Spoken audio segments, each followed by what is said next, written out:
Jumlah kabinet Prabowo Gibran tengah disimulasikan.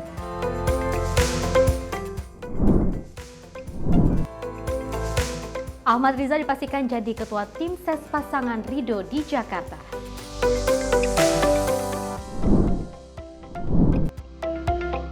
Pemerintah masih membahas aturan pembatasan BBM bersubsidi.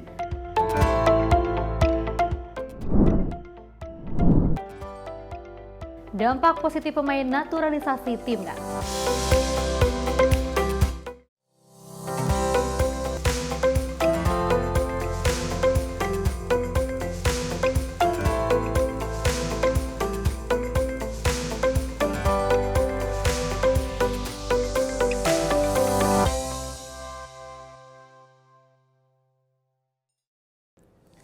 Halo, selamat pagi pemirsa. pemirsa. Selamat pagi Festi. Andi. Senang sekali rasanya ini ada wajah baru lagi, kembali lagi Waduh. Andi di Menyapa Pagi ya. Wajah baru ya. Nah pemirsa, kita masih punya berbagai informasi. Tadi kalau kita bisa melihat di headline tadi Betul. Festi, ada terkait dengan pemain naturalisasi ini ada menuai pro dan kontra di publik. Betul, Karena di memang masyarakat Indonesia beberapa netizen mengatakan bahwa ini naturalisasi ini buruk. Betul. Tapi tidak terbukti Berbagai karena pihak juga betul setuju sekali ya. karena kalau kita melihat berbagai prestasi ini ditunjukkan oleh asuhan Sintayong seperti itu ya, yang memang kalau kita melihat naturalisasi ini banyak, namun impact-nya adalah berdampak bagus positif untuk bangsa pesepak bolaan Indonesia. ya, seperti itu ya. Betul. Karena kalau kita melihat olahraga itu justru jangan terpecahkan tapi harus bisa menyatukan Betul. bangsa Indonesia ya. Apalagi kalau misalnya kita lihat ada naturalisasi ini, kita harusnya bangga dong ada warga negara asing akan bergabung dengan warga negara Indonesia untuk memajukan Indonesia yang jauh lebih baik lagi. Betul sekali. Nah, Festi. Dan tentunya pemirsa, informasi menarik lainnya akan terus kami hadirkan untuk Anda. Ini dia Menyapa Pagi Sinpo TV selengkapnya.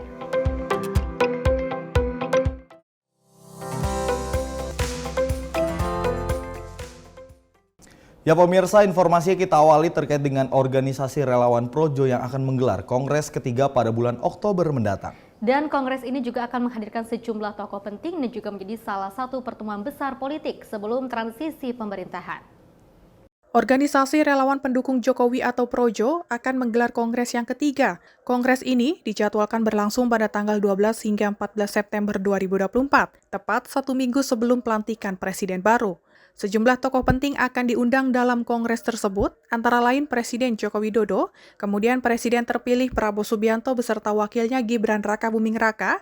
Selain itu, juga menghadirkan para pimpinan partai politik dan beberapa pimpinan relawan lainnya. Mengusung tema Jalan Politik Persatuan untuk Kemajuan, Kongres ketiga Projo diharapkan dapat menghasilkan keputusan yang memberikan manfaat untuk bangsa dan negara. Projo percaya bahwa melalui politik persatuan, Indonesia dapat menjadi negara maju sesuai dengan visi Indonesia Emas 2045. Bendahara Umum Projo Panel Barus menyebutkan bahwa dalam Kongres, Projo kemungkinan akan melakukan penyesuaian dan perubahan bentuk organisasi untuk menyesuaikan tantangan politik yang semakin dinamis di masa depan. Bendahara Umum Projo Panel Barus menyebutkan bahwa dalam Kongres, Projo kemungkinan akan melakukan penyesuaian dan perubahan bentuk organisasi untuk menyesuaikan tantangan politik yang semakin dinamis di masa depan. Namun, panel menekankan bahwa Projo tetap setia pada tujuan utamanya, yaitu mengawal visi Indonesia Emas 2045. Kongres ketiga ini seperti yang tadi saya sampaikan, banyak sekali yang memberikan perhatian, banyak sekali yang bertanya seperti apa ke depan Projo, dan saya bisa sampaikan di sini pasti akan banyak penyesuaian yang akan dilakukan kita ya, yang akan dilakukan oleh Projo ya, akan banyak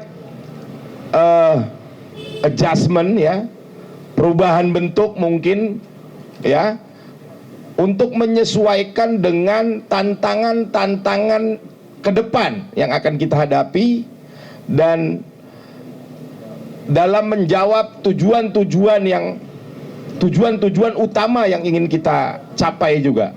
Dari Jakarta, Norma Semesta, Fahrizal, Sinpo TV melaporkan. Kita beralih ke informasi lainnya pemirsa. Penambahan jumlah kementerian di era pemerintahan Prabowo Subianto dan Gibran Rakabuming Raka disebut tengah disimulasikan. Penambahan jumlah nomenklatur kementerian ditujukan untuk mengoptimalisasi program guna merealisasikan janji kampanye Prabowo Gibran. Penambahan jumlah pos kementerian di Kabinet Prabowo Subianto dan Gibran Rakabuming Raka hingga kini masih terus disimulasikan guna mengoptimalkan program kerja pemerintahan. Ketua Harian DPP Partai Gerindra Dasko mengungkapkan, kepastian susunan kabinet dan nomenklatur kementerian akan diumumkan pada H-7 atau H-5 sebelum pelantikan Presiden dan Wakil Presiden yang akan dilaksanakan pada 20 Oktober mendatang. Selain itu, Dasko menegaskan bahwa terkait penambahan atau pemisahan nomenklatur Kementerian Prabowo Gibran mendatang belum dapat dipublikasikan saat ini juga, lantaran hal tersebut sedang dalam tahap pengecekan.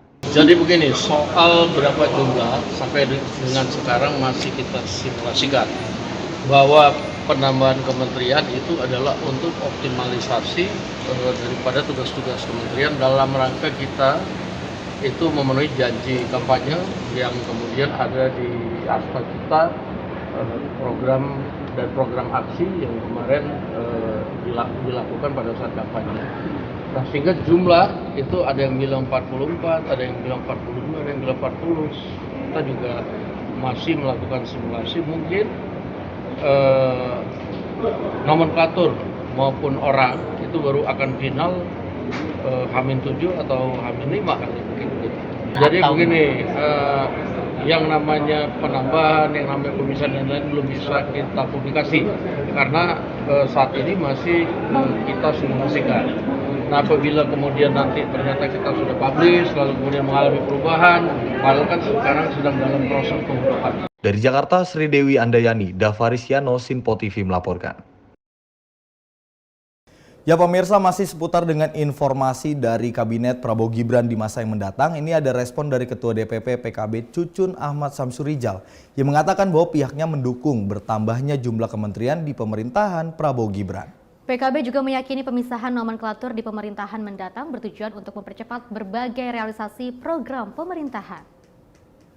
Ketua DPP PKB Cucun Ahmad Samsurijal menyampaikan bahwa partainya sepakat dengan wacana penambahan jumlah kementerian di Kabinet Prabowo Gibran. PKB bahkan telah menyetujui rancangan undang-undang tentang Kementerian Negara untuk dibawa ke rapat paripurna. Cucun menjelaskan dukungan wacana penambahan kementerian itu disetujui oleh PKB demi mendukung langkah-langkah pemerintah ke depan untuk kemajuan bangsa Indonesia. Cucun juga menilai sejauh ini konsep kemandirian pangan yang menargetkan Indonesia sebagai lumbung pangan dunia belum tercapai, sehingga ia pun meyakini dengan adanya pemisahan nomenklatur kementerian di kabinet mendatang dapat bertujuan untuk mempercepat target tersebut. Akan disahkan di paripurna, ini bagian daripada proses demokrasi yang ada di kita. Melihat bagaimana Pak Prabowo ini ingin percepatan apa yang dimaksud dengan program-program quick win-nya ini segera tercapai.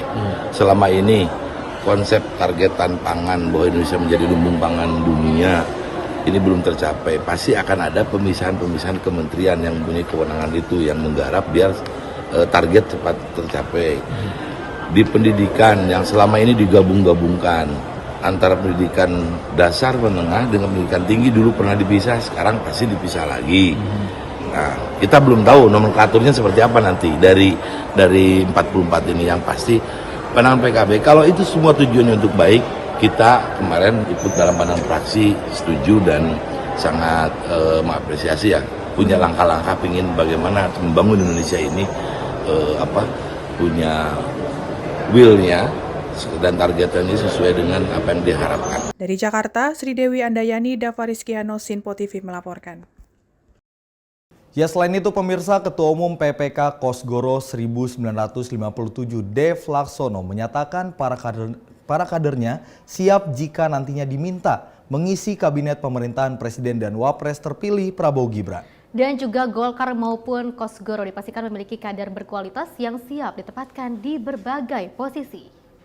Organisasi pendiri Partai Golkar Pusat Pimpinan Kolektif atau PPK Kosgoro 1957, Dev Laksono, menyatakan para kadernya siap jika ditunjuk oleh Presiden terpilih Prabowo Subianto untuk mengisi posisi di kementerian. Adapun soal nama-nama yang akan diusulkan, Dev mengaku dirinya menyerahkan sepenuhnya kepada Ketua Umum Partai Golkar Bahlil Lahadalia untuk dibicarakan langsung dengan Prabowo. Menurutnya, pertimbangan dalam penentuan nama-nama menteri merupakan hak prerogatif dari Presiden. Lebih lanjut, Dev menegaskan Partai Golkar dan Kosgoro siap mendukung pemerintahan Prabowo Subianto dan Gibran Rakabuming Raka dengan memberikan kader-kader unggulan yang dapat memastikan jalannya pemerintahan selama 5 tahun ke depan dengan baik. Jumlah kementeriannya nanti akan diumumkan oleh Pak Prabowo sendiri. Kita menyerahkan kepada beliau. Kenapa? Karena beliau yang tahu dan paham persis jumlah kementeriannya itu berapa, apa saja, dan siapa saja yang akan ditaruh di dalam kementerian. Itu adalah hak prerogatif Presiden sepenuhnya. Ya, kita sebagai partai pengusung, judulnya pengusung apa pengusung berarti ya?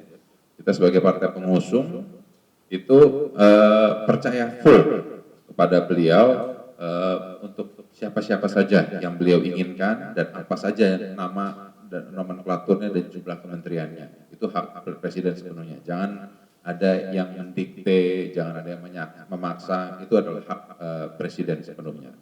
Nah, itu yang harus kita pahami dan kita yakini.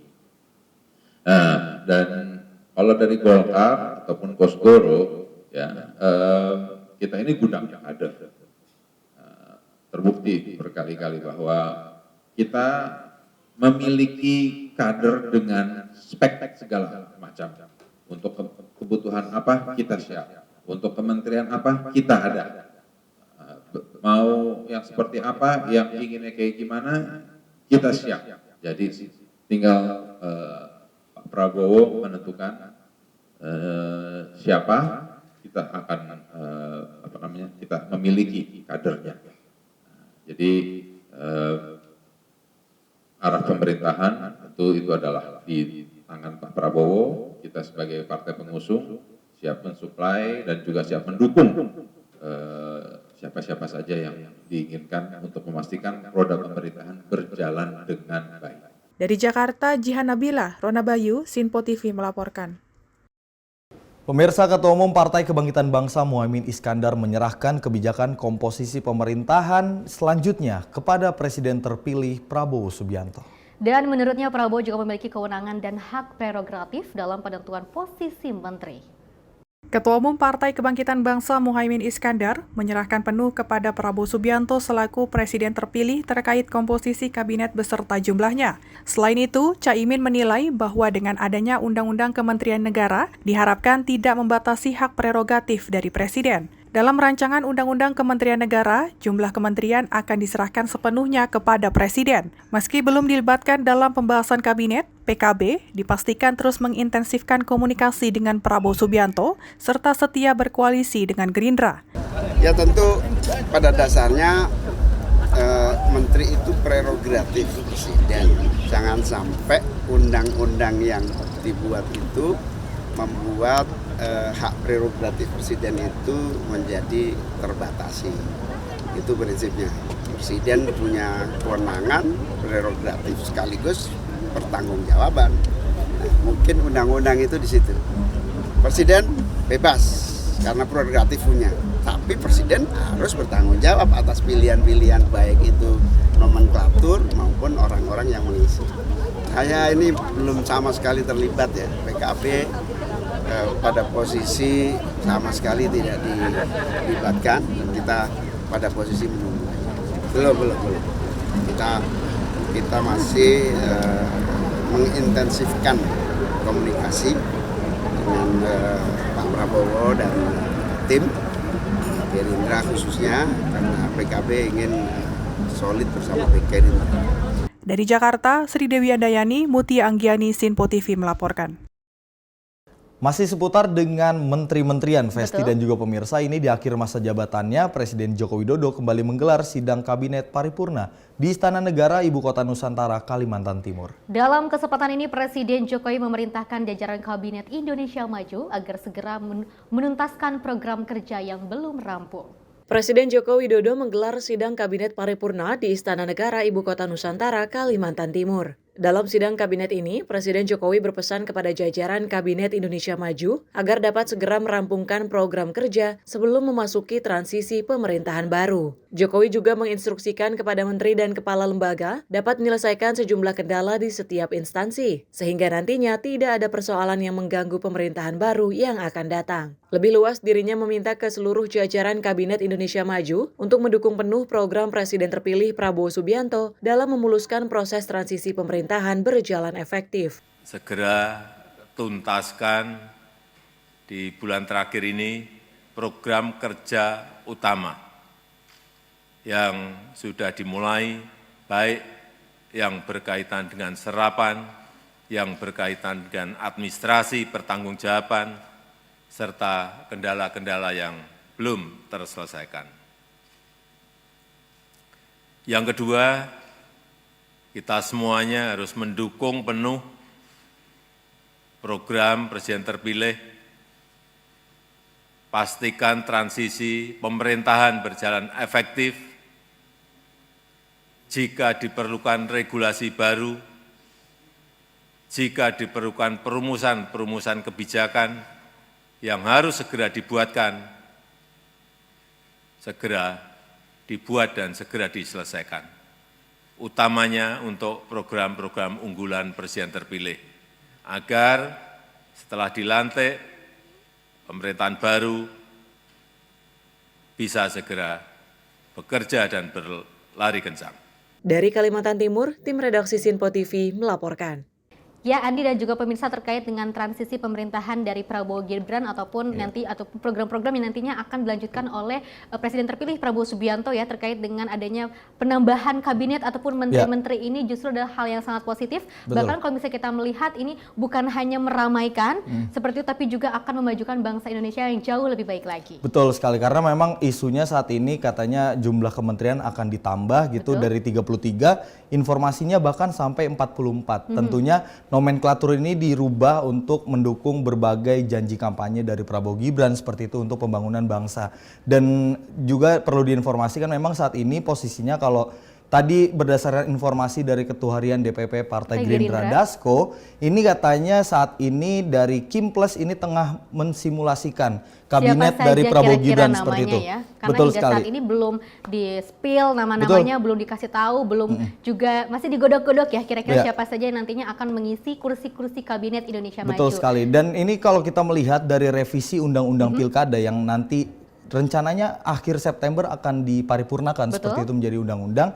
Ini mengatur kalau memang nanti hak prerogatif dari Presiden Indonesia ini sangat didukung seperti itu. Karena memang ketika undang-undang ini disahkan artinya Presiden Indonesia ini bisa mengatur jajaran kementeriannya itu maupun berapa aja gitu. Betul. Karena memang ini tentunya untuk mendukung berbagai program dari pemerintahan, dan tentunya kalau kita ketahui memang dari Prabowo Subianto dan Gibran Rakabuming Raka, kabinetnya ini mengusung tema berkelanjutan. Betul. Artinya kita mendukung sepenuhnya apapun nanti yang dipilih oleh Prabowo Subianto, jajaran kementerian ini dipastikan profesional dan tidak hanya mengandalkan dari instansi politik aja seperti itu. Betul, tapi kalau misalnya kita melihat terkait dengan sosok dari Presiden terpilih Prabowo Subianto terkait dengan nantinya akan ada penambahan dari 33 menjadi 40-an seperti itu ya Andi dan juga pemirsa. Ini juga tidak terlepas dari adanya demokrasi ataupun diskusi yang sangat luar biasa antara Presiden terpilih bahkan dengan berbagai partai politik dan juga dengan Presiden Joko Widodo. Ya pemirsa, berbagai informasi lainnya akan kami hadirkan usai jeda, tetap bersama kami.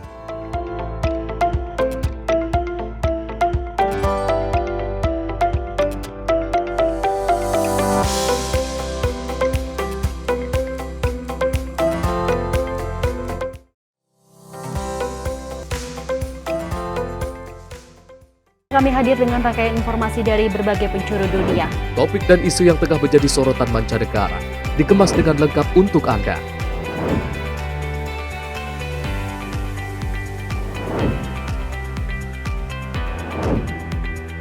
Peristiwa penting yang terjadi dari berbagai belahan dunia kini hadir dalam Sinpo Dunia setiap Senin hingga Jumat pukul 7:30 malam hanya di Sinpo TV.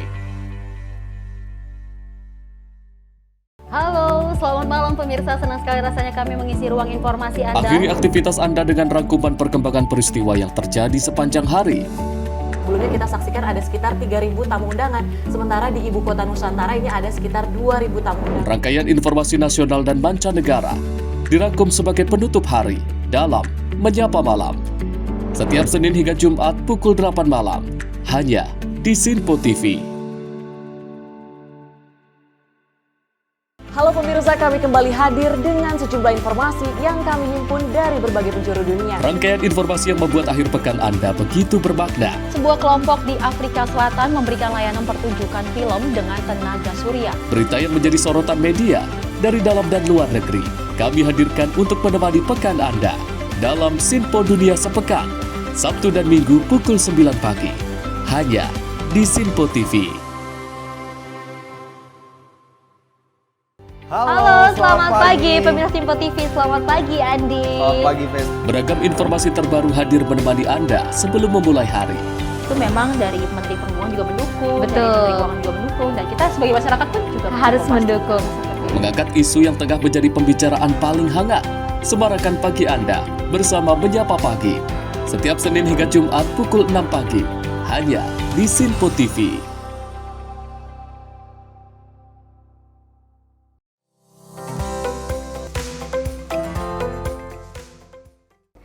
Masih bersama kami dalam Menyapa Pagi Sinpo TV, kita awali dengan berita yang selanjutnya di mana Menteri Pertahanan Prabowo Subianto ini melakukan pertemuan dengan Ketua Majelis Nasional Vietnam, Tran Tam Men di Vietnam. Ya, pertemuan tersebut berlangsung pada 14 September 2024 untuk membahas sejumlah isu serta kerjasama bilateral.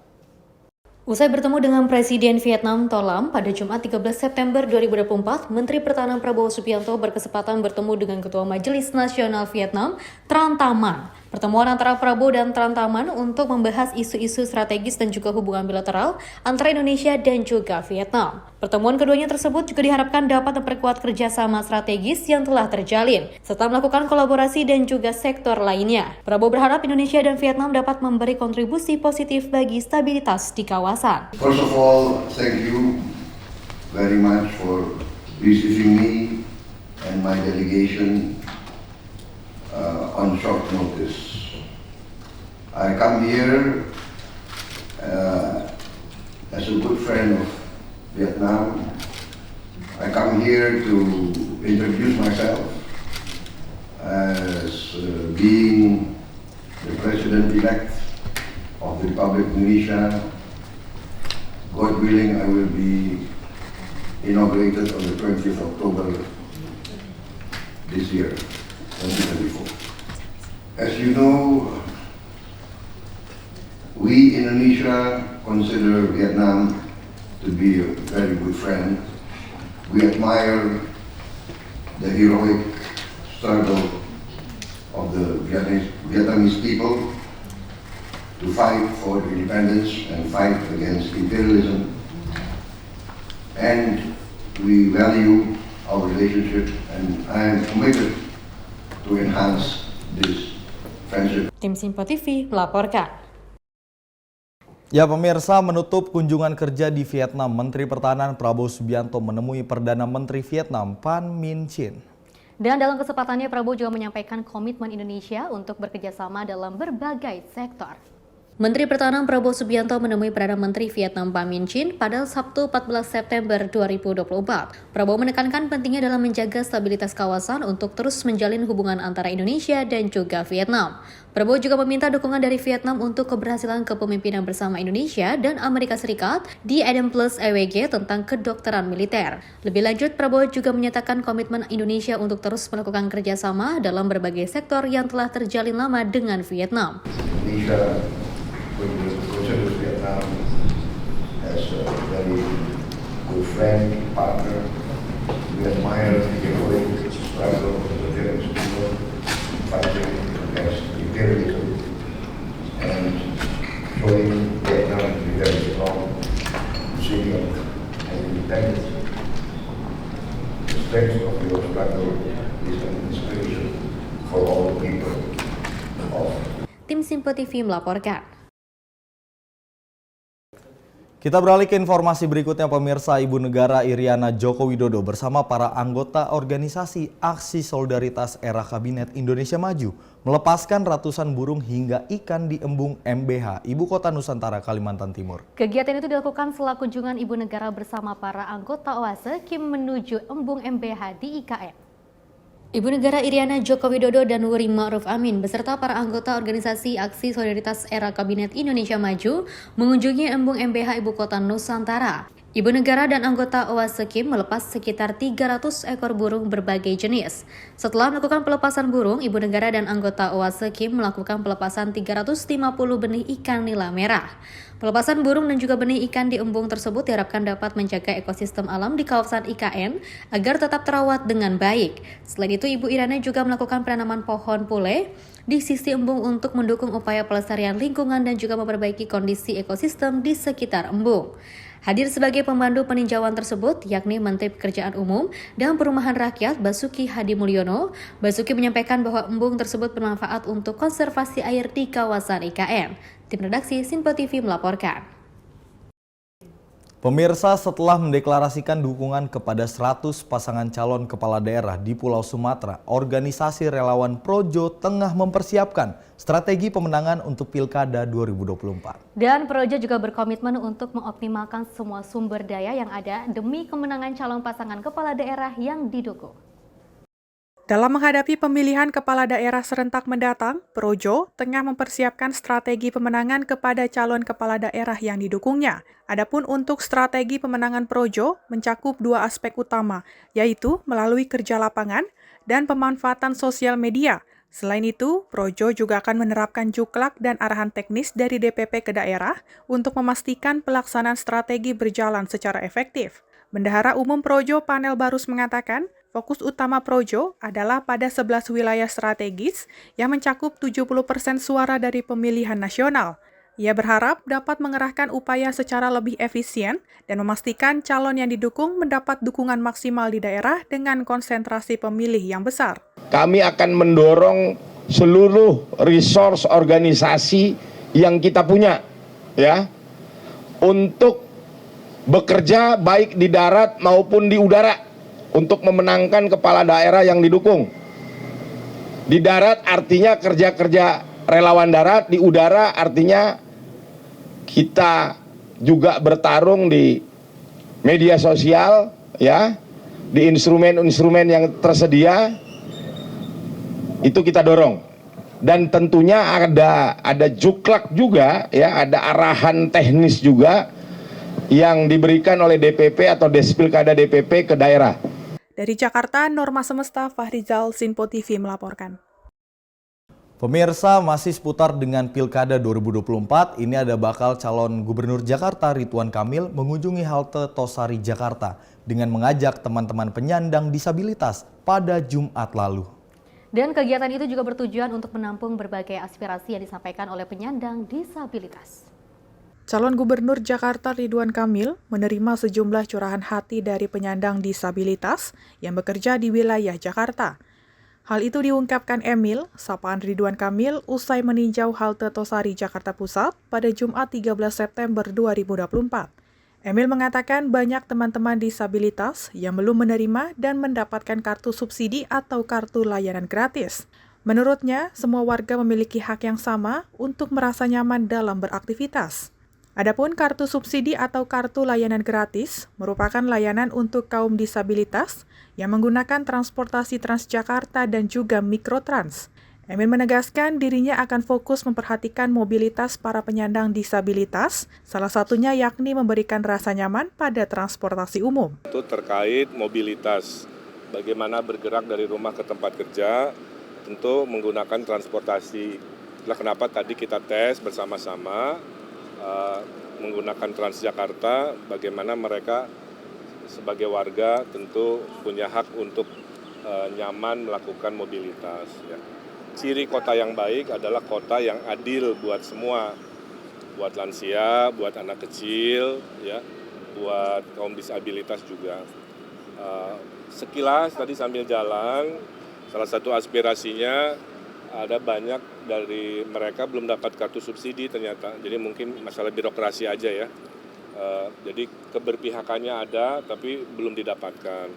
Juga ingin memperluas kalau bisa subsidinya juga sampai ke MRT atau fasilitas kendaraan-kendaraan umum lainnya. Dari Jakarta, Jihan Nabila, Rona Bayu, Sinpo TV melaporkan.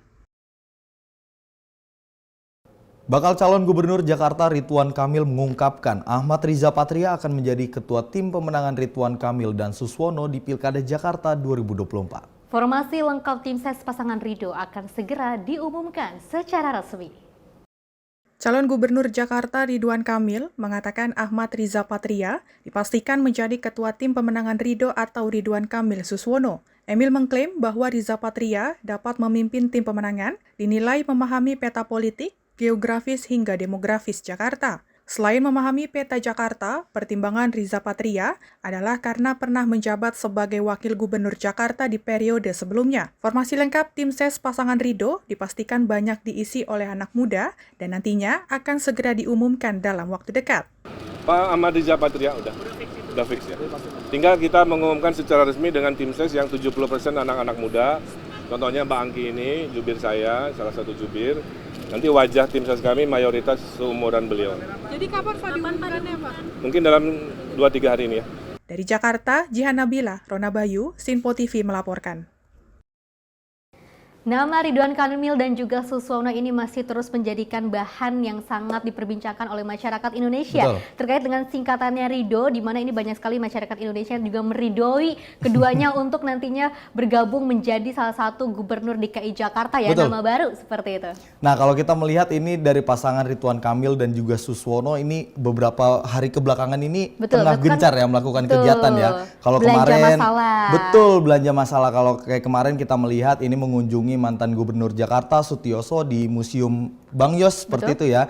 Ini menanyakan bahwa problematika yang ada di Jakarta ini apa aja gitu kan, dan salah satunya adalah mengatasi kemacetan dan juga banjir seperti itu. Dan ini kalau kita melihat dari kegiatan Ridwan Kamil saat Jumat lalu di halte Tosari, ini mengajak para penyandang disabilitas, dan ini juga dalam tanda kutip belanja masalah lagi nih. Karena memang kalau kita melihat dari penyandang disabilitas ini, akses dari transportasi umum ini juga terus didukung gitu dengan Pemprov Jakarta, karena memang kalau kita melihat oke lah kalau di pusat kota seperti itu ya, ini penyandang disabilitas, fasilitas untuk di transportasi umum ini memadai, tapi kita tidak tutup mata juga kalau di pinggir-pinggir Jakarta itu seperti di Tanjung Priok, kemudian di berbagai daerah seperti Jakarta Timur dan Jakarta Barat, ini kalau kita melihat juga fasilitasnya masih kekurangan seperti itu ya. Yang harus diperbaiki seperti itu ya. Tidak hanya belanja masalah terkait dengan kebanjiran yang memang itu menjadikan salah satu hal yang utama ya. Di Jakarta banjir, apalagi bisa menimbulkan berbagai macam penyakit.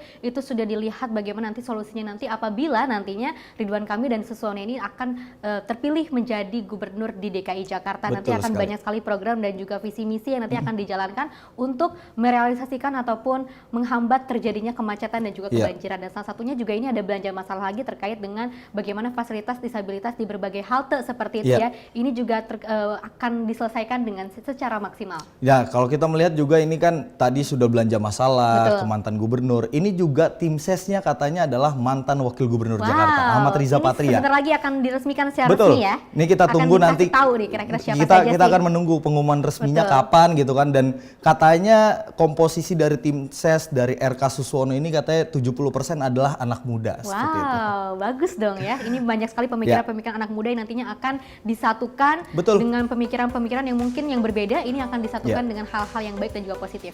Pemirsa, informasi lainnya akan terus kami hadirkan usai jeda berikut ini.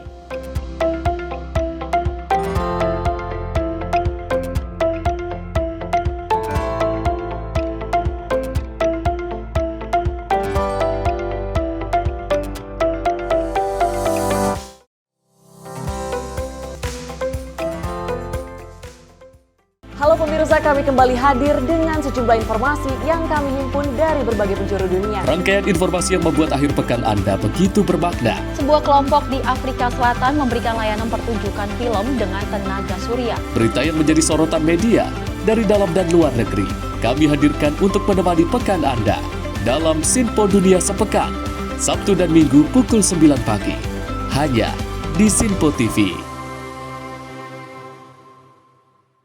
Pemirsa, Sinpo TV kembali hadir menemani Anda dengan berbagai informasi yang telah kami rangkum dalam sepekan.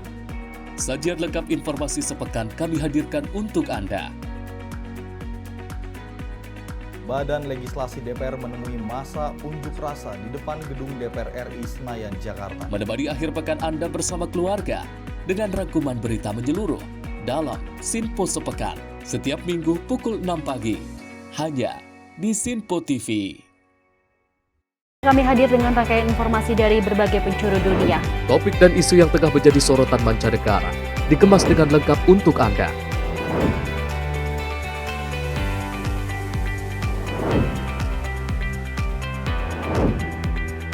Peristiwa penting yang terjadi dari berbagai belahan dunia kini hadir dalam Sinpo Dunia setiap Senin hingga Jumat pukul 7:30 malam hanya di Sinpo TV.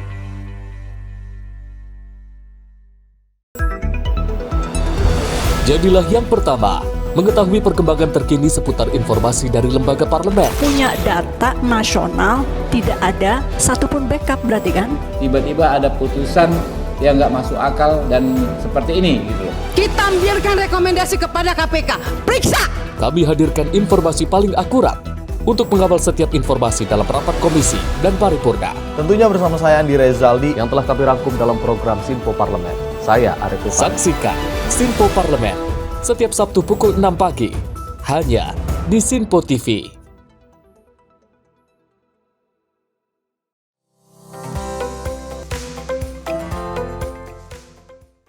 Anda masih di Menyapa Pagi Sinpo TV pemirsa. Pencurian rokok di kawasan Penggilingan, Cakung, Jakarta Timur terekam kamera CCTV. Pelaku mengenakan topi dan jaket mencuri 10 bungkus rokok dengan total harga Rp300.000. Pemuda mengenakan topi dan jaket ini tiba-tiba masuk ke dalam sebuah warung yang berada di Jalan Gang Aim, Kelapa 2, Penggilingan, Cakung, Jakarta Timur. Pelaku kemudian merogoh etalase rokok yang berada di dalam warung dan mulai mengambil sejumlah bungkus rokok. Memanfaatkan situasi warung sepi, pelaku memasukkan sejumlah bungkusan rokok ke dalam saku jaketnya. Pelaku pun pergi setelah 10 bungkus rokok berhasil dibawa kabur. Pemilik warung baru menyadari setelah mengetahui etalasenya terbuka. Ya dia masuk lewat sini, jadi langsung masuk ke situ. Dia sempat tengok dulu gitu kayak kalau saya lihat di CCTV. Masuk, mungkin dia ngelihat sepi, terus ngambil rokok, kayaknya kayak udah kayak tenang gitu sih, nggak apa ya? Kayak udah biasa gitu mungkin Pak.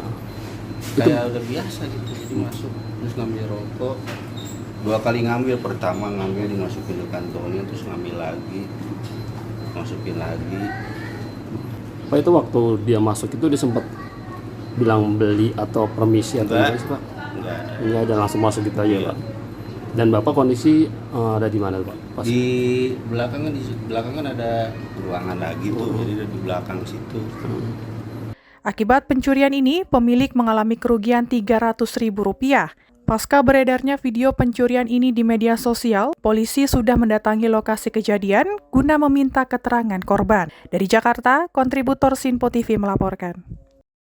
Kita beralih ke informasi lainnya pemirsa. Kementerian Kesehatan menyatakan bahwa saat ini tidak terdapat peningkatan terhadap wabah monkeypox di kalangan masyarakat. Meski demikian, varian monkeypox berkembang hingga terdapat varian baru yang memiliki fatalitas hingga 10%.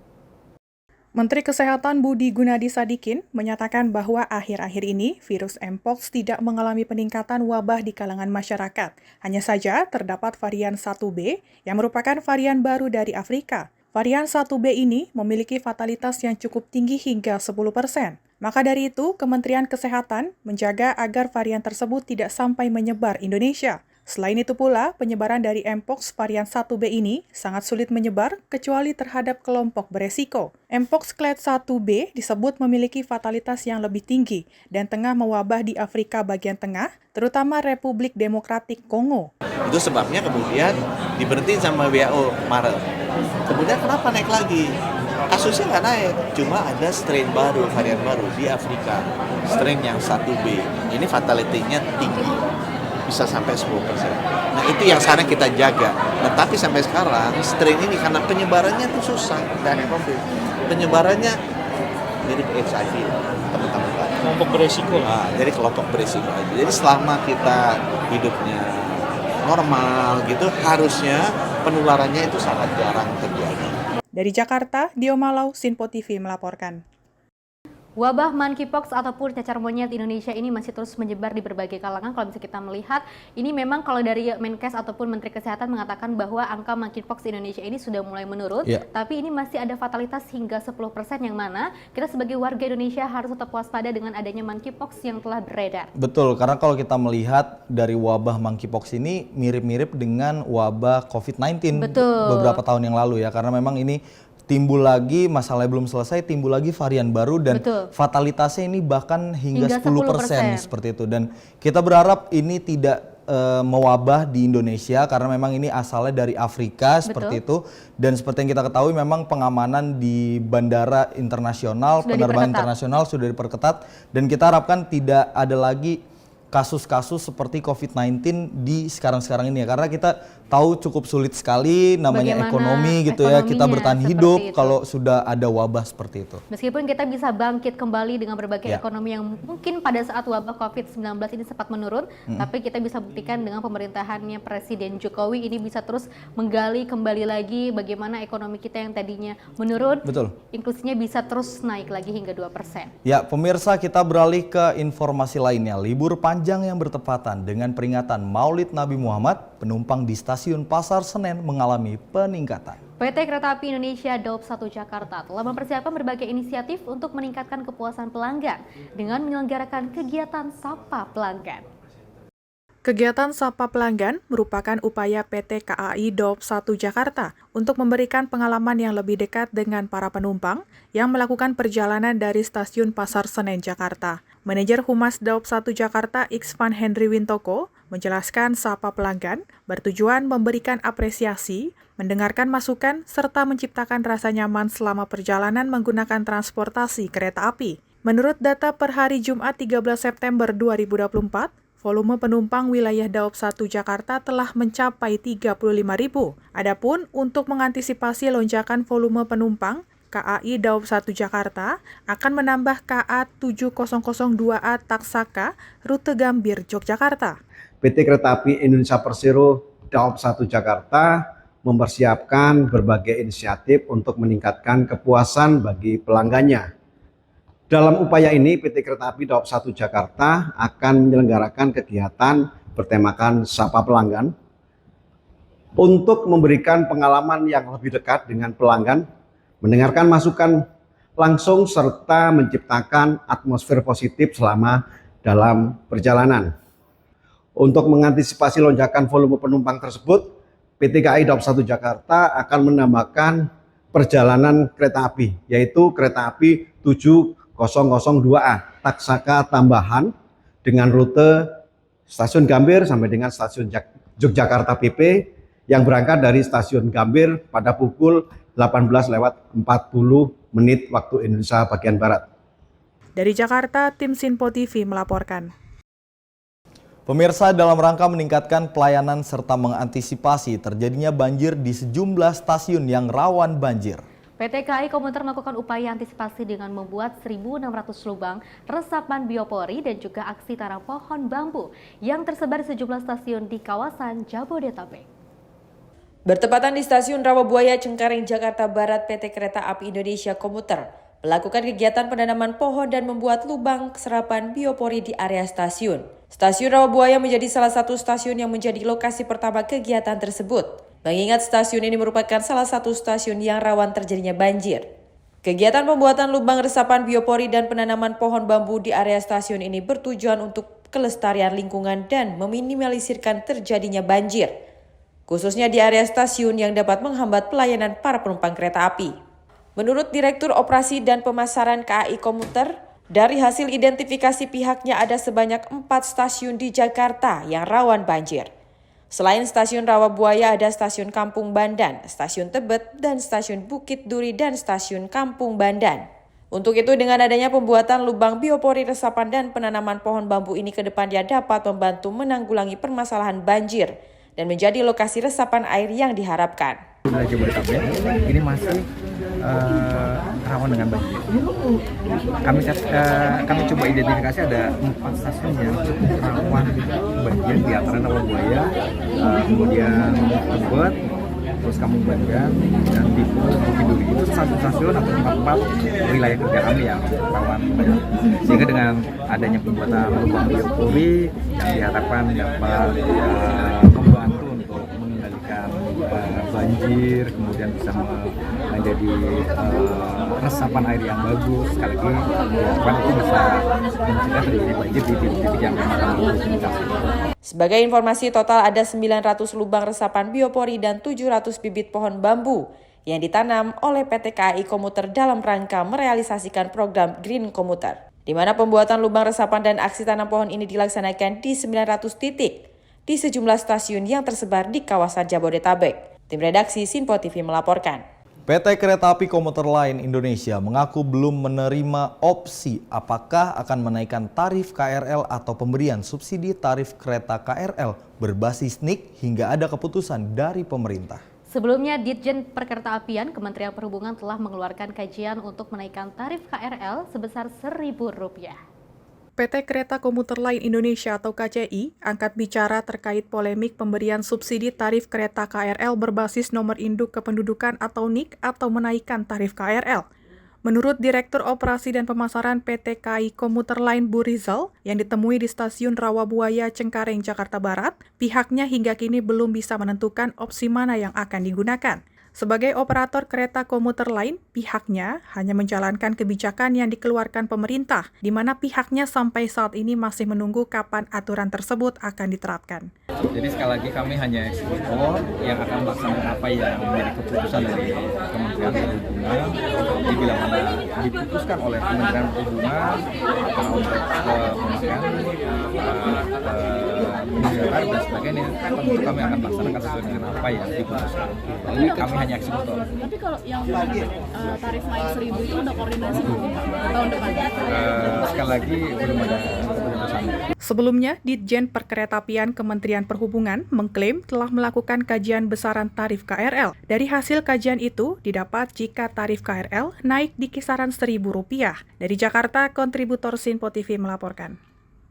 Ya, Festi dan juga pemirsa, ini terkait dengan wacana dari pemberlakuan subsidi tarif untuk tiket KRL seperti itu. Ini dari pihak KAI juga masih menunggu keputusan dari pemerintah yang sedang dibahas bersama DPR. Betul. Artinya memang kalau kita melihat peraturan memang dibuat untuk pemerataan ekonomi seperti itu ya. Oke, yang mana kalau misalnya kita melihat ini masih menjadikan teka-teki apakah nantinya akan dinaikkan tarifnya. Betul. Atau mungkin akan diganti dengan NIK seperti itu ya. Dan tentunya juga ini akan menimbulkan berbagai macam polemik, apalagi kalau misalnya kita lihat pro dan juga kontra. Mudah-mudahan apapun keputusannya nanti dari pihak KRL ataupun PT Kereta-Apian Indonesia dengan DPR ini bisa menemukan titik temunya apakah dinaikkan tarifnya atau mungkin kita bisa mengadakan opsi lainnya untuk meringankan masyarakat Indonesia juga. Betul ya. Sekali. Tapi terkait dengan Maulid Nabi nih ya, Andi dan juga pemirsa, ini juga ada peningkatan penumpang di KRL ataupun Kereta Apian Indonesia yang mana ini banyak sekali lonjakan penumpang yang naik ke kereta api ya seperti itu untuk bertamasya. Karena memang kenaikan dari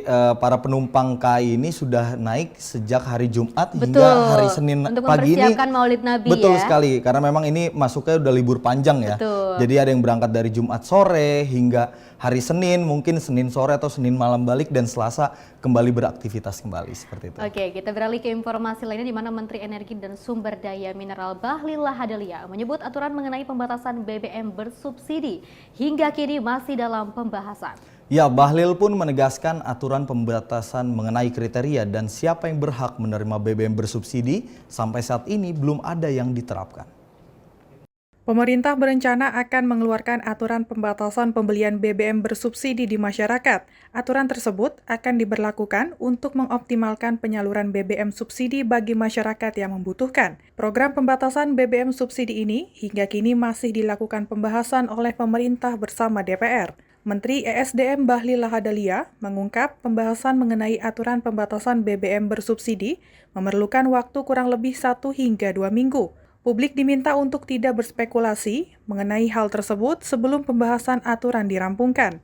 Bahlil juga menyampaikan wacana adanya aturan tersebut bertujuan agar BBM subsidi yang telah diberikan oleh pemerintah dapat tersalurkan dengan tepat sasaran untuk masyarakat yang benar-benar berhak menerima. Untuk menyangkut dengan BBM subsidi, kita sekarang lagi masih dalam pembahasan aturannya. Jadi belum ada aturan itu dan belum ada diterapkan ya. Biar clear, masih dalam pembahasan. Dan saya pikir dalam waktu 1-2 minggu ini belum ada. Ya gitu ya. Jadi jangan dulu berspekulasi apa-apa.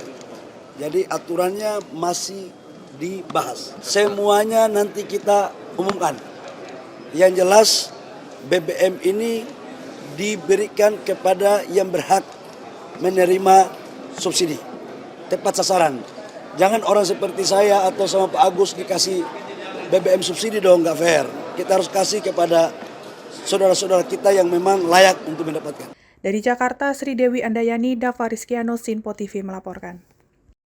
Ya, Andi dan juga pemirsa, terkait dengan BBM bersubsidi ini dari Menteri Bahlil Lahadalia juga mengatakan bahwa ini masih terus digodok-godok ya, ataupun masih terus didiskusikan apakah nantinya ini siapa saja kriteria yang nantinya akan melakukan BBM bersubsidi seperti itu ya. Karena memang kalau kita melihat pemerintah bersama DPR ini masih membahas, masih melakukan rapat hingga nanti syarat-syarat yang pasti ini akan dikeluarkan aturannya dari pemerintah. Karena kalau kita melihat BBM bersubsidi ini memang harus dibatasi. Kalau kita belajar dari perekonomian luar negeri seperti itu negara-negara maju, memang pembatasan untuk subsidi sendiri dari berbagai sektor memang harus dilakukan. Karena ini untuk menciptakan kemandirian masyarakat. Tentunya ini harus dibarengi dengan peningkatan ekonomi di masyarakat seperti tentunya itu. Hal ini terkait dengan adanya BBM bersubsidi yang juga bersyarat ini untuk perkembangan ekonomi yang jauh lebih baik lagi.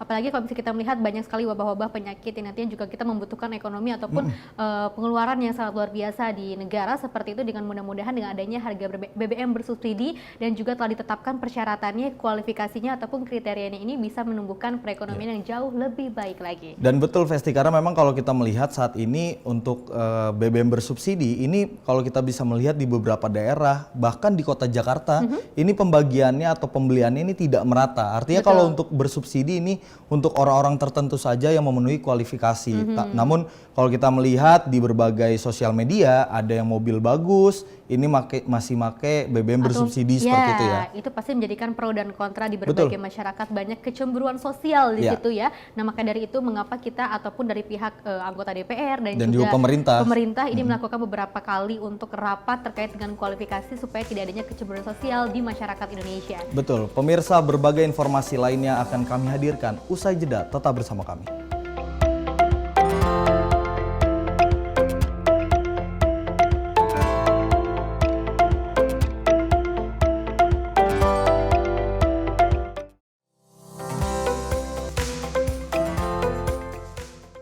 Kami hadir dengan rangkaian informasi dari berbagai penjuru dunia.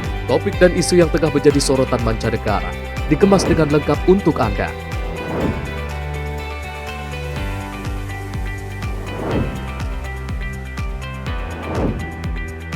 Peristiwa penting yang terjadi dari berbagai belahan dunia ini hadir dalam Sinpo Dunia setiap Senin hingga Jumat pukul 7:30 malam hanya di Sinpo TV. Halo, selamat malam pemirsa. Senang sekali rasanya kami mengisi ruang informasi Anda. Akhiri aktivitas Anda dengan rangkuman perkembangan peristiwa yang terjadi sepanjang hari. Sebelumnya kita saksikan ada sekitar 3.000 tamu undangan, sementara di Ibu Kota Nusantara ini ada sekitar 2.000 tamu undangan. Rangkaian informasi nasional dan mancanegara dirangkum sebagai penutup hari dalam Menyapa Malam. Setiap Senin hingga Jumat pukul 8 malam, hanya di Sinpo TV. Halo pemirsa, kami kembali hadir dengan sejumlah informasi yang kami himpun dari berbagai penjuru dunia. Rangkaian informasi yang membuat akhir pekan Anda begitu bermakna. Sebuah kelompok di Afrika Selatan memberikan layanan pertunjukan film dengan tenaga surya. Berita yang menjadi sorotan media dari dalam dan luar negeri, kami hadirkan untuk menemani pekan Anda dalam Sinpo Dunia Sepekan, Sabtu dan Minggu pukul 9 pagi, hanya di Sinpo TV. Halo, selamat pagi pemirsa Sinpo TV. Selamat pagi Andi. Selamat pagi Ves. Beragam informasi terbaru hadir menemani Anda sebelum memulai hari. Itu memang dari Menteri Perhubungan juga mendukung, Betul. dari Menteri Keuangan juga mendukung, dan kita sebagai masyarakat pun juga harus mendukung. Mengangkat isu yang tengah menjadi pembicaraan paling hangat, semarakan pagi Anda bersama Menyapa Pagi. Setiap Senin hingga Jumat pukul 6 pagi, hanya di Sinpo TV.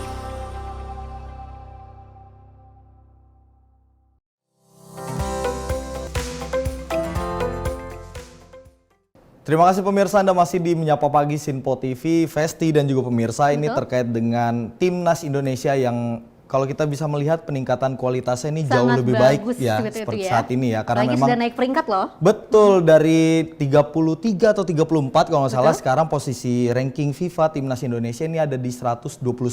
Artinya ini sebuah prestasi yang cukup membanggakan. Terlebih beberapa waktu lalu ini DPR menaikkan atau memberikan anggaran tambahan kepada Kemenpora sebesar 500 miliar sebagai bentuk apresiasi atas peningkatan olahraga. Namun kalau kita melihat dari kualitas dan juga prestasi timnas ini juga ada pro dan kontra terkait dengan naturalisasi.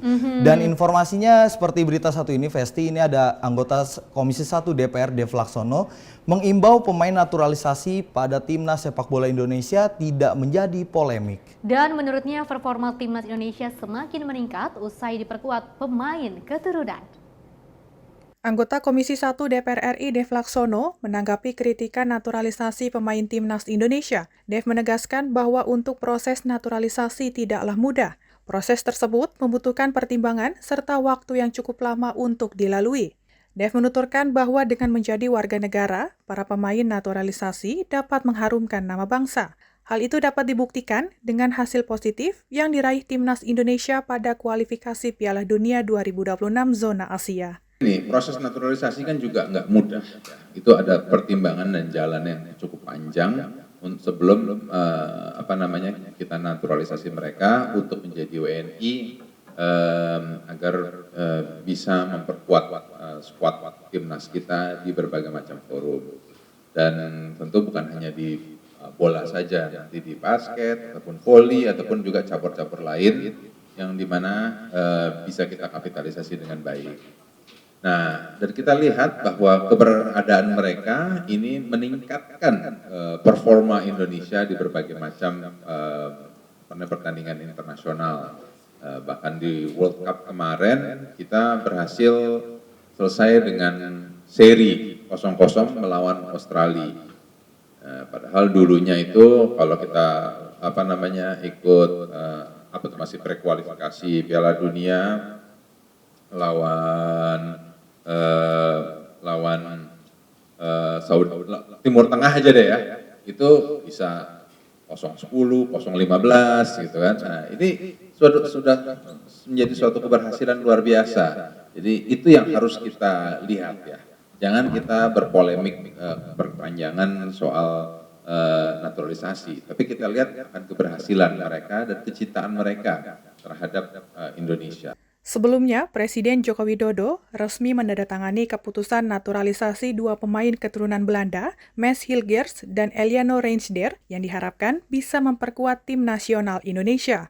Dengan adanya penandatanganan ini, proses selanjutnya akan diserahkan kepada DPR untuk diproses lebih lanjut, dan kedua pemain tersebut ditargetkan mulai bermain pada bulan Oktober. Hal itu disampaikan Menpora Dito Aryo Tejo saat menjelaskan update proses naturalisasi pemain keturunan Belanda. Alhamdulillah untuk naturalisasi kemarin sudah ditandatangani oleh Bapak Presiden, dan setelah Bapak Presiden harusnya surat itu sudah masuk, dikirim mungkin hari ini ke DPR, dan kita akan memantau. Ini kebetulan kita raker di DPR, ya mungkin setelah ini saya coba cek-cek ke pimpinan DPR apakah sudah disposisi atau belum. Tapi ya pasti saya yakin semangatnya sama, juga selama ini kawan-kawan senior-senior DPR juga selalu proaktif membantu kami di olahraga. Pak, mereka berdua bakal bisa main kira-kira kapan Pak?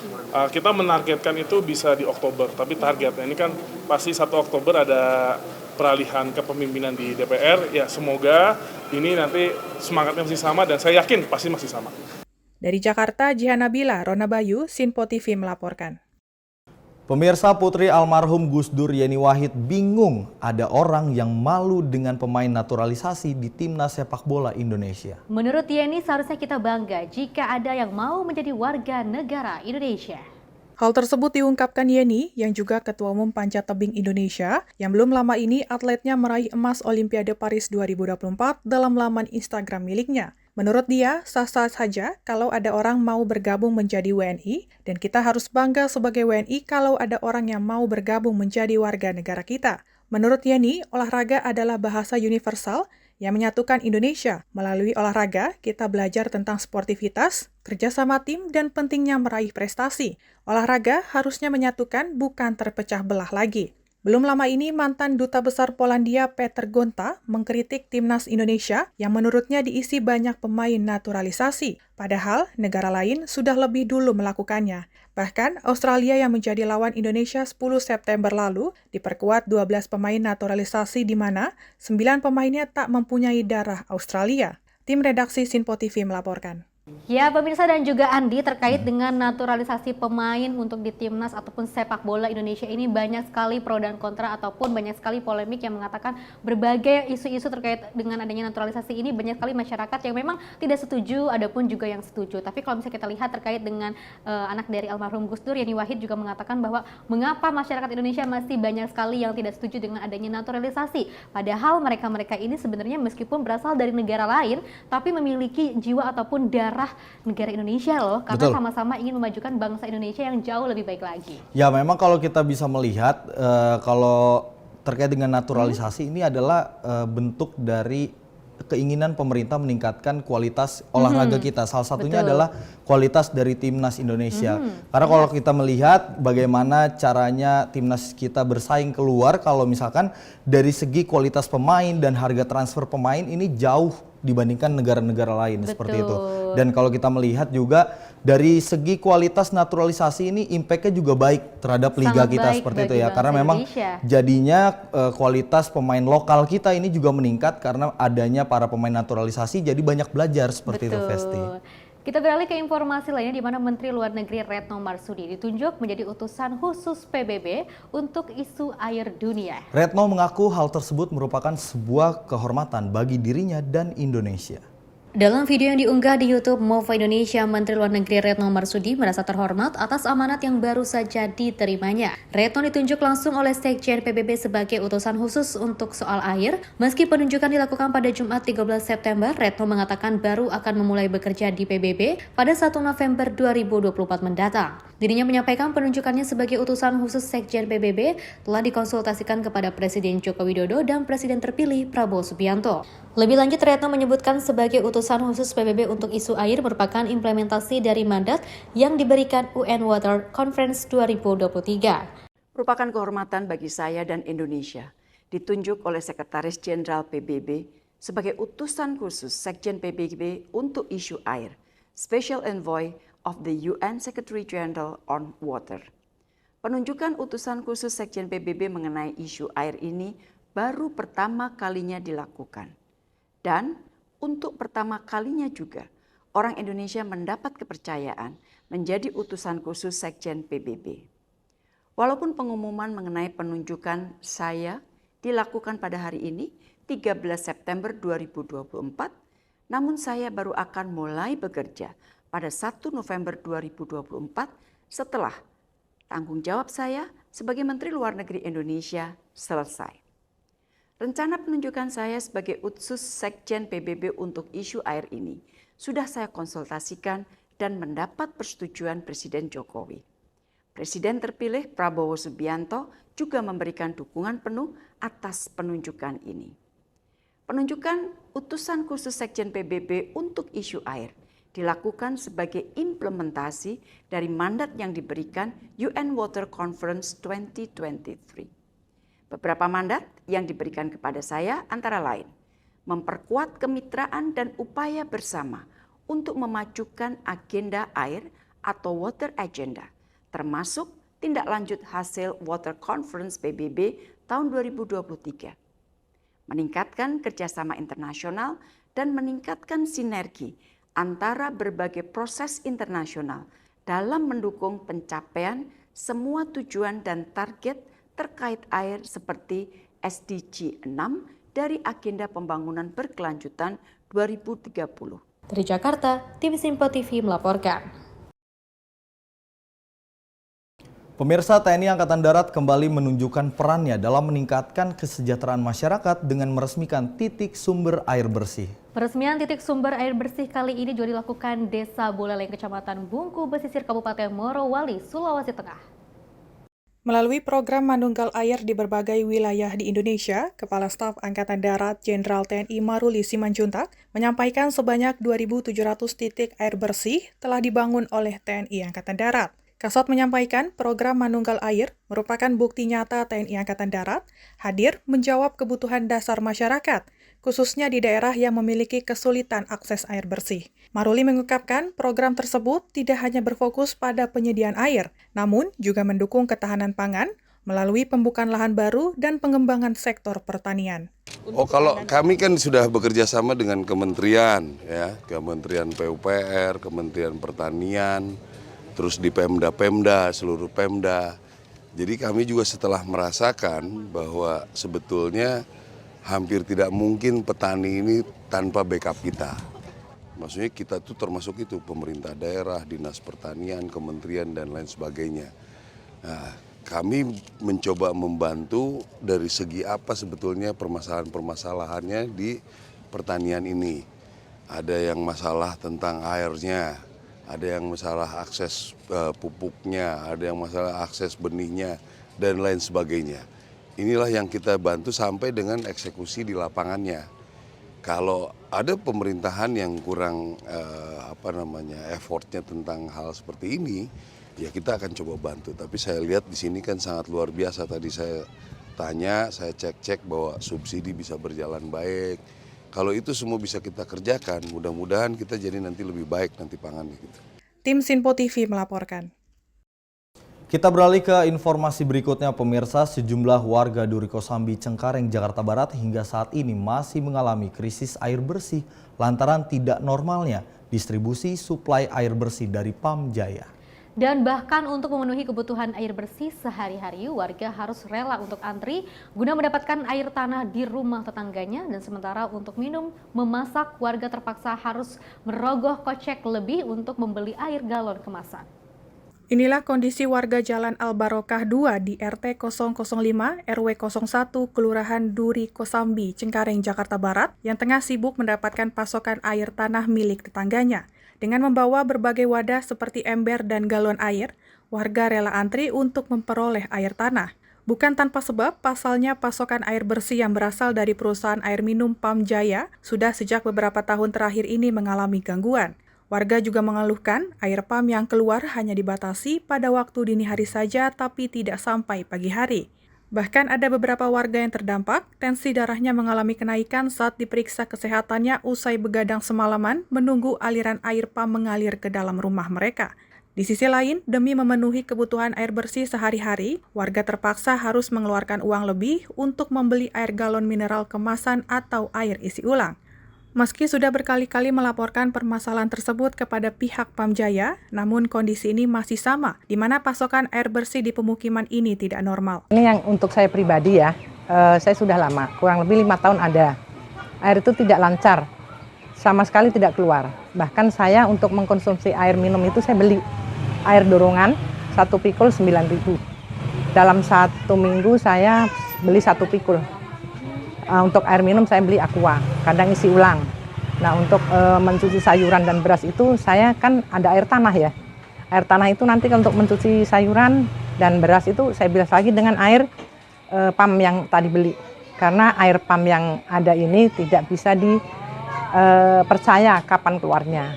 Warga berharap Pam Jaya dapat segera melakukan upaya perbaikan optimal sehingga kondisi krisis air bersih di pemukiman warga Duri Kosambi, Cengkareng, Jakarta Barat tersebut dapat terselesaikan. Dari Jakarta, kontributor Sinpo TV melaporkan. Andi dan juga pemirsa, terkait dengan suatu kehormatan yang diberikan ataupun yang telah diterima oleh Retno Marsudi yaitu Menlu ya, di mana mendapatkan kehormatan menjadi duta air di PBB seperti itu ya. Ini salah satu langkah yang sangat baik. Ini menjadikan sebuah perhatian juga di mana kalau kita lihat banyak sekali di seluruh masyarakat Indonesia di berbagai daerah ini masih banyak sekali yang kekurangan air bersih. Bukan hanya di daerah-daerah terpencil, tapi di Jakarta juga ini kita masih banyak sekali kekurangan air bersih loh seperti itu. Bahkan banyak sekali masyarakat Indonesia ataupun warga Jakarta yang harus mengantri untuk membeli air galon. Ini juga kan maksudnya menambah kos ataupun penambahan sehari-hari bulanannya seperti itu ya. Ya cukup miris ya Vesti ketika memang kota Jakarta, kota metropolitan yang cukup padat seperti itu dan jumlah kota bisnis seperti itu ya, ini masih ada di sejumlah titik warga yang mengalami kesulitan air bersih. Lalu bagaimana terkait dengan warga masyarakat Indonesia di berbagai wilayah 3T yang terpencil dan tertinggal? Ini juga pasti lebih miris lagi karena memang kota Jakarta aja ada beberapa titik yang masih kesulitan air bersih, apalagi yang di luar sana seperti itu. Dan di Jakarta Barat ya. Ya, dan kita berharap dari pemerintah, khususnya pemerintah selanjutnya ini untuk menangani kasus air bersih karena memang air adalah merupakan sumber kehidupan bagi yang manusia utama, seperti itu ya. Seperti itu ya, selain listrik, tapi juga air juga menjadikan sumber utama untuk kehidupan bangsa dan juga bernegara di seluruh masyarakat Indonesia, bukan hanya di Indonesia tapi juga di dunia ya. Kalau misalnya kita melihat, mudah-mudahan kedepannya ini bisa menjadikan sebuah perhatian dari pemerintah untuk secara langsung ya. Apalagi kalau misalnya kita melihat Presiden terpilih Prabowo Subianto juga telah melakukan beberapa pengolahan untuk air bersih ya. Seperti di Kalimantan, seperti di Papua, seperti itu ya. Kita juga mudah-mudahan kedepannya ini bisa menjadikan pelajaran bukan hanya di berbagai warga terpencil, tapi juga kita lihat di kota-kota yang memang terdekat terdahulu seperti itu ya Andi ya, agar nantinya diratakan semuanya, tidak ada lagi air yang kotor dan juga kita bisa memperoleh air yang sangat bersih. Ya pemirsa, berita tadi menjadi akhir jumpa kita pada Menyapa Pagi hari ini. Saya Andi Rezaldi. Dan saya Fesi Ramadi, terima kasih dan sampai jumpa.